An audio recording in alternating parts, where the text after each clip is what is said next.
میرزا السلام علیکم، میخواهم که این جواب را در کست ثبت شود تا که همه گوش کند، از آن جمله زن خودم.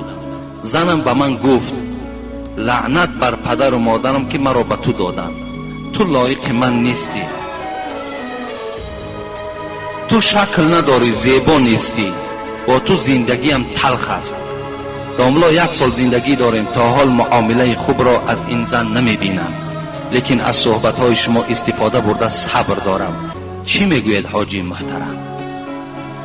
این مرد شاید گویم که سکه و صورت نداشته است، زیباگی نداشته است، لیکن زنی خوشرو داشته است و این زن از حسابی که این بد است، این شکل ندارد، زیباگی ندارد، دل مانده شده است و حتی گفته است لعنت بر پدر و مادرم که تو را در نکاح من در آورده است. این زن به فکر من خیلی زنی به خدا باشد از روی این معامله‌ای که اگر کرده باشد. به خدا به معنایی که این ناسپاس، بنده ناشکر. جوانای عزیز، پیش از آنی که شما زن میگیرین زنهاتان بینین، زنهایی که پیش از آنی که شوهر میگیرین شوهرهاتان بینین، تا که امروز باعث این جنگ و جنجال نشود. حضرت سعدی میگوید وگر پارسا باشد و خوش سخن، نگاه در نکویی و زشتی مکن.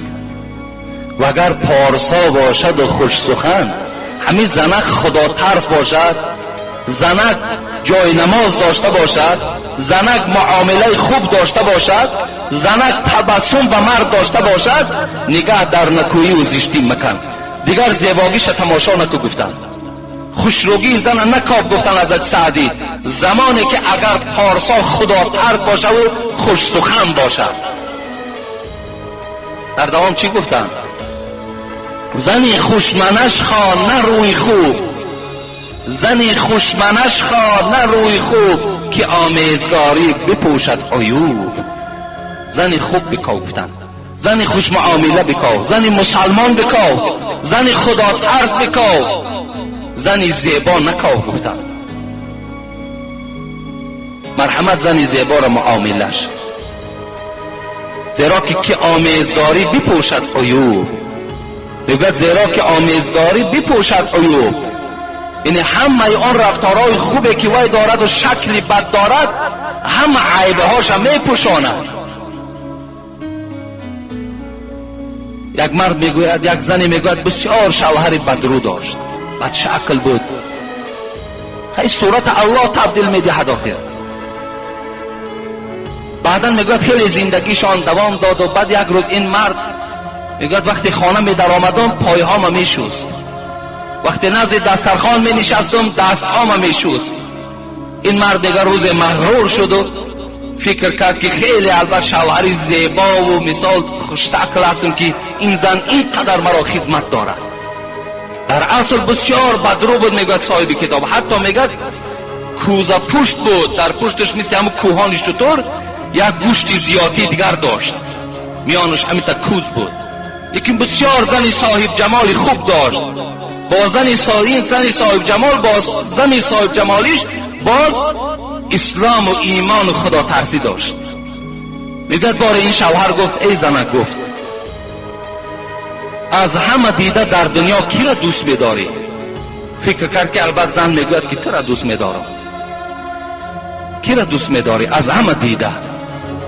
گفت بیا شوهر همین سوال از من نکن. گفت نه بگو آخی سوالی هست، کی را از همه بیشتر دوست می‌داری؟ گفت بیا یک سوال کن که از همه دیده کی را بد می‌بینی؟ گفت میلش از همه دیده کی را بد می‌بینی؟ گفت به خدا قسم از همه دیده بدترین انسان به سوی من تو هستی. گفت لیکن من که زن خدا ترس هستم. گفت این شکلی تو را بین، این قدی تو را بین، این گویم صورتی تو را بین، لیکن مادامی که من از قیامت که می ترسم خدمت تو شوهر بدرو را کرده ایستاده ایم. در روی تو گفت این تبسم هایی که من میکنم این به خاطر او است که پروردگار مرا در زمره شاکرین نویسد، برای همچون شکر کننده نویسد، همچون صبر کننده در این بلا نویسد. من به این خاطر در چهره تو تبسم میکنم. و ایلا گفت دشمنی سخترین من به سوی گفت سوی من گفت تو هستی. گفت زیرا نه شکل داری نه صورت داری، لیکن به خاطر خدا این زن چیکار میکرد؟ صبر میکرد. شاید این صدای من به گوشی بعضی همون خواهرهایی که شوهرهای بدرو دارند، شوهرهای گویم که بی صورت دارند، اگر رسد و صبر کننده باشند انشاءالله. اون حضرت سعدی هم در شعرهاش میگه چو مستور باشد زنی خوب روی، چو مستور باشد زنی خوب روی و بهیشت است. این یک نظم دویمش فراموش کردم. مقصد اگر کسی که در دنیا زنی مستوره باشد، زنی خدا ترس باشد، زنی شوهرش احترام کردگی باشد، در بهشت برای او پروردگار شوی خوب میدهد. برای همین انشاءالله همین مردهای بیزیبی که میبینین اینها بنهایت در جنت زیبا میشوند. این بدروی اینا همش در همین دنیا است که خوشروی ها و عبرت شود که خدا میتونست که شما را مثل همین بدرو کند، لیکن نکرد. این برای عبرت